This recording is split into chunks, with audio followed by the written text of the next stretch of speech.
Live from our 7 Tasmania studios, your nightly news with Kim Miller begins now.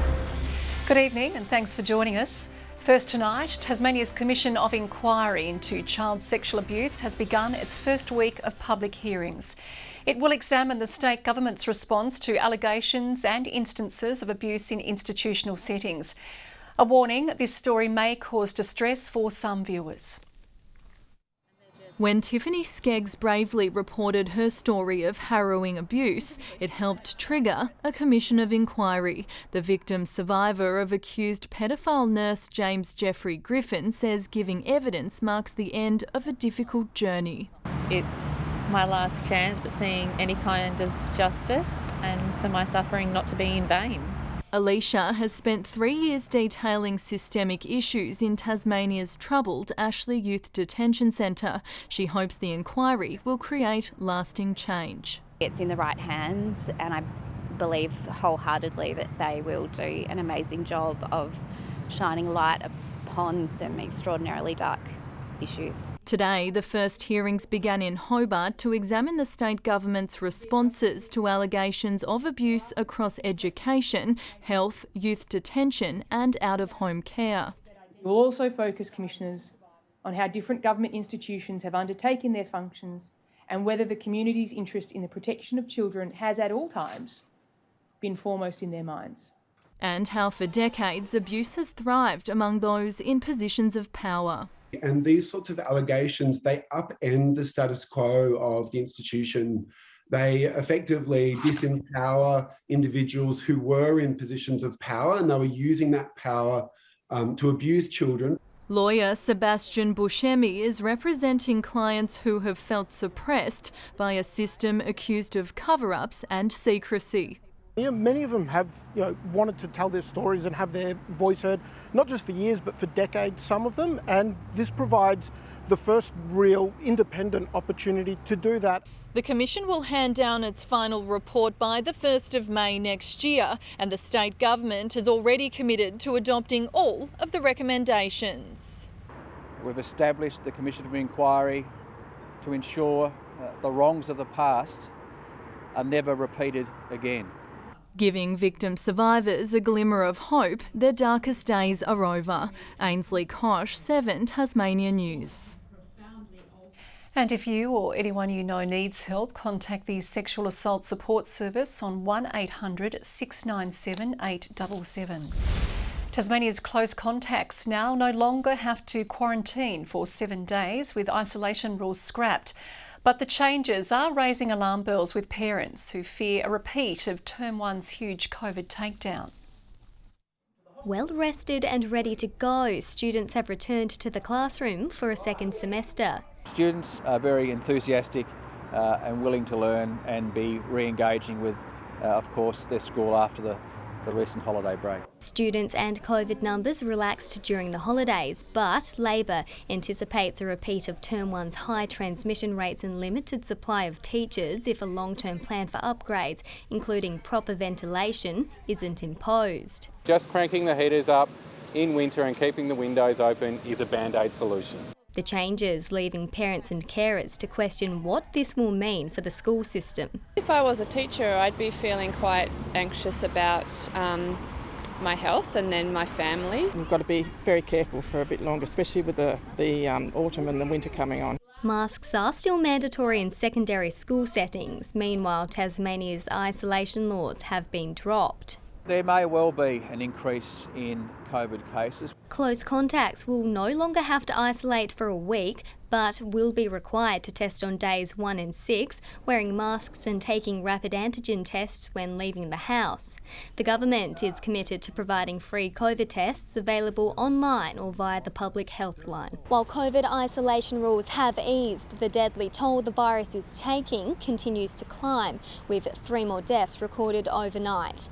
900 new infections have surfaced, with 21 hospital patients being treated specifically for COVID and 2 are currently in ICU. These figures have officials reinstating the importance of keeping up with COVID vaccines as well as getting the flu jab before a harsh winter season approaches. Brianna Boylan, 7 Tasmania News. Well, sticking with election news, and the Greens want major parties to block any moves to drill for oil in Bass Strait. US company ConocoPhillips is looking to commence offshore drilling off the coast of King Island next year, a move the party is calling a potential carbon bomb. Senator Peter Whish-Wilson says the Prime Minister and opposition leader both opposed a similar proposal off the coast of New South Wales. And the community had significant concerns. Well, what is different about an oil and gas project being proposed off the coast of Tasmania? Our message is simple. If it's good enough for the north of Sydney, it's good enough for the north of Tasmania. The party has also introduced legislation to permanently ban the practice. A third of Tasmanians in the Bass electorate have ditched or delayed crucial medication due to cost. Research by Launceston pharmacists also found many are choosing food and petrol over prescriptions. Labor says its election promise to slash the price of medicines by $12.50 will help thousands of Tasmanians. That's a practical solution to cost of living pressures here in northern Tasmania. Meanwhile, the Liberals claim Labor will impose taxes on Tasmanian industries that impact the environment, like forestry and mining. The Australian Labor Party cannot rule out job losses in these businesses that are essential to the future of our regional economy. Tasmania is faring as a key battleground with the federal election now less than 3 weeks away.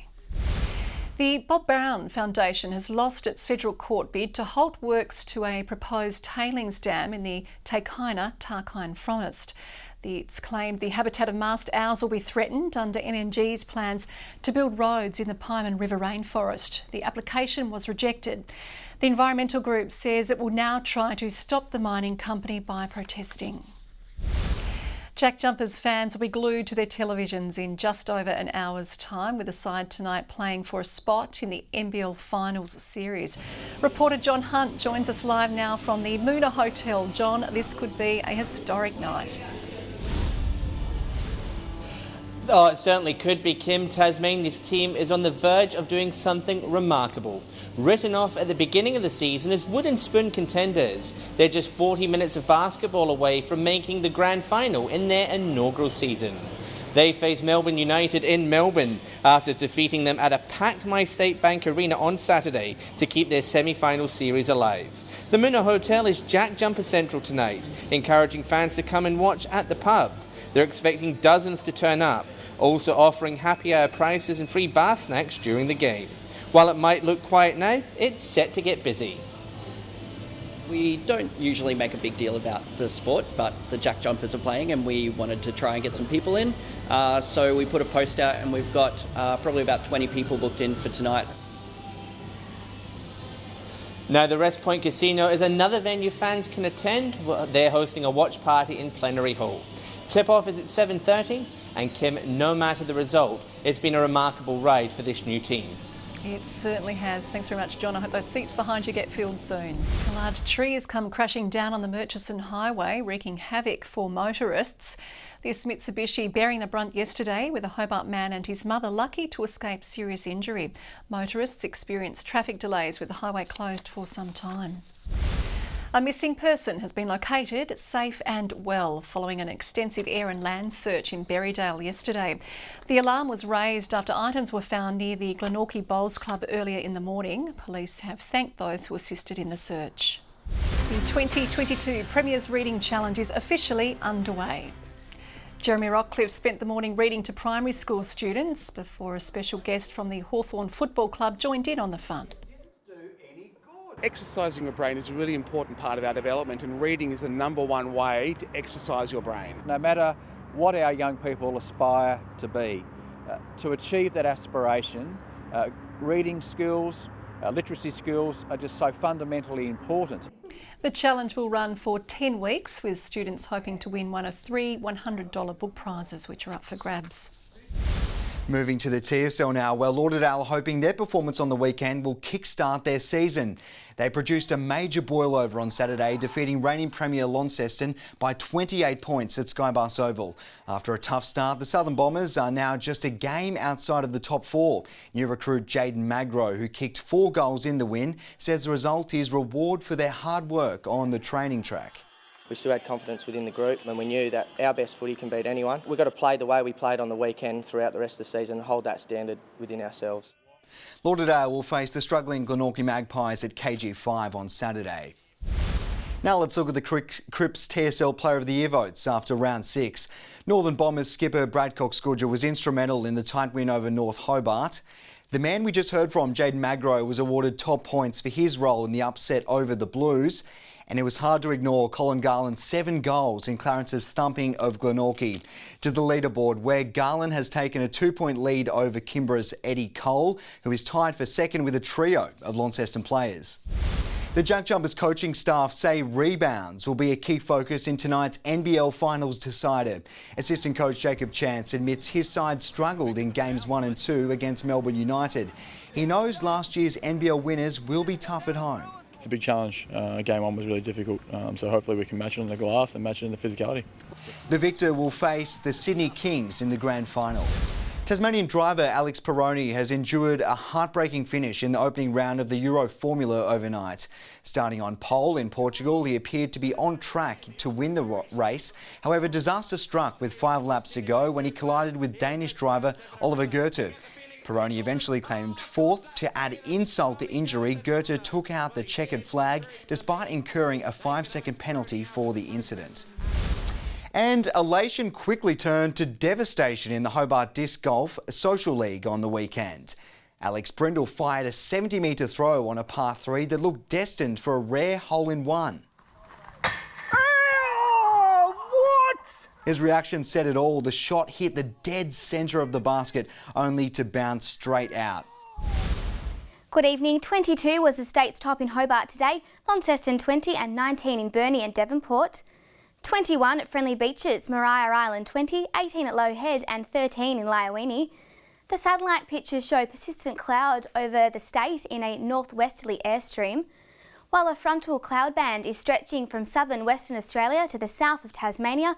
Cloud cover can also be seen over most of Victoria and Tasmania, while mid to high level cloud is evident over WA, Central Australia and over southern Queensland. Tomorrow's chart shows weak troughs over the mainland, while a cold front is moving over the west of Tasmania. Northwesterly winds of 25 to 30 knots in the west, reaching up to 35 in the afternoon, and west to southwesterly swells of 3 to 3.5 metres in the west and the south.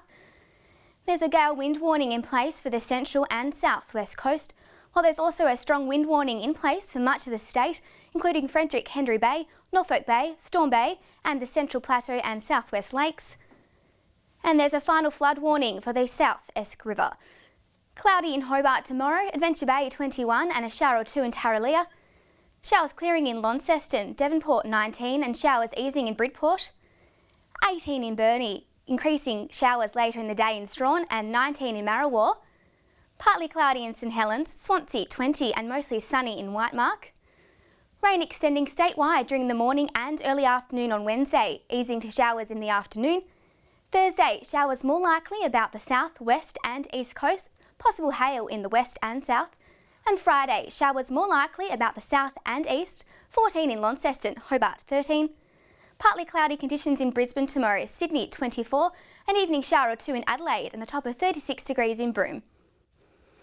And right now it's cloudy around the state, Kim, so it's not that nice, it's not that different and it's not that unusual. We do like a bit of Kath and Kim. Thanks very much, Victoria. That is your news for this Monday. I'll be back later with news breaks. Have a great night.